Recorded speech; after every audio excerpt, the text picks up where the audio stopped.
Hi అండి, welcome to Jyothi Royals. ఈరోజు video వచ్చేసి గీ కారం దోశ ఎట్లా వేసుకోవాలో చూద్దాము. ఫస్ట్ అయితే పెనం పెట్టుకొని ఇది బాగా హీట్ అయిన తర్వాత కొంచెం ఆయిల్ వేసుకుందాం ఫస్ట్. తర్వాత దోశ పిండి 1 గంటన్నర అయితే వేసాను. ఇది మందంగా ఉంటుంది అన్నమాట.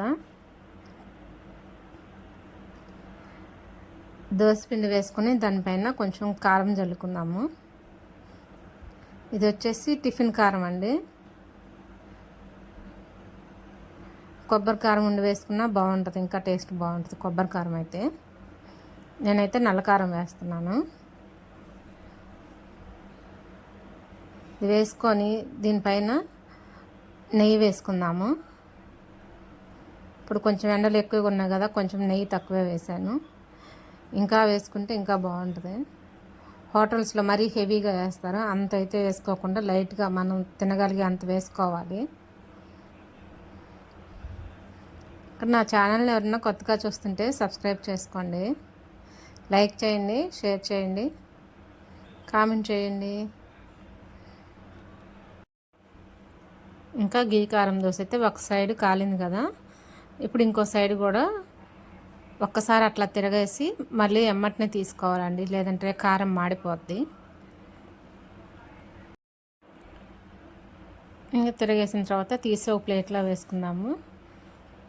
ఇంకా పల్లీ చట్నీ కూడా సింపుల్గా చేసుకుందామండి, ఇందులోకి చాలా బాగుంటుంది. ఈ కారం దోశలోకి పల్లీ చట్నీ టేస్ట్ సూపర్ ఉంటుంది, శనగపప్పు కొబ్బరి వేసిన దానికన్నా.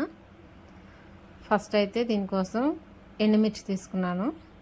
ఎండుమిర్చి అయితే ఫ్రై చేయలేదు, వేరుశనగపప్పు అయితే నేను ఫ్రై చేసినవి ఆయిల్లో ఫ్రై చేశాను. దీంట్లో కొంచెం ఉప్పు జీలకర్ర వేసుకుందాము. చింతపండు అయితే వేయట్లేదండి, అవసరం లేదు. చింతపండు లేకపోయినా బాగానే ఉంటుంది. ఇంకా జీలకర్ర కూడా వేసుకొని మిక్సీ పట్టేసుకుందాము.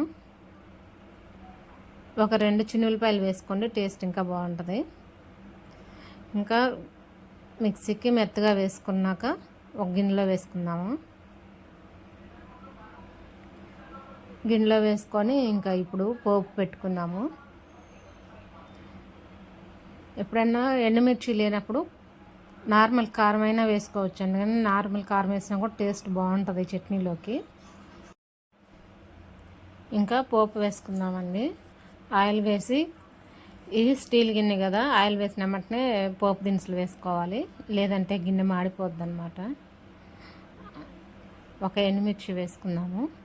ఈ మొత్తం ఫ్రై అయిన తర్వాత లాస్ట్లో కొంచెం కరివేపాకు వేసుకున్నాము.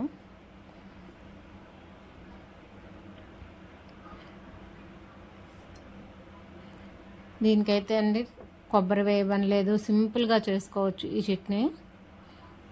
కొబ్బరి చట్నీ అయితే కొబ్బరి కావాలా, శనగపప్పు వేస్తాం, వేరుశనగపప్పు వేస్తాం, పచ్చిమిర్చి అయితే వేపాలా, ఇవన్నీ అవసరం లేకుండా సింపుల్గా వేసుకోవచ్చు. అయిపోయిందంటే ఇంకా చట్నీ పోపు కూడా పెట్టేశాను. ఇంకా చట్నీలో వేసేసుకొని కలుపుకొని దోశలో వేసుకొని తింటమే. ఈ రోజుకైతే వీడియో ఇదేనండి.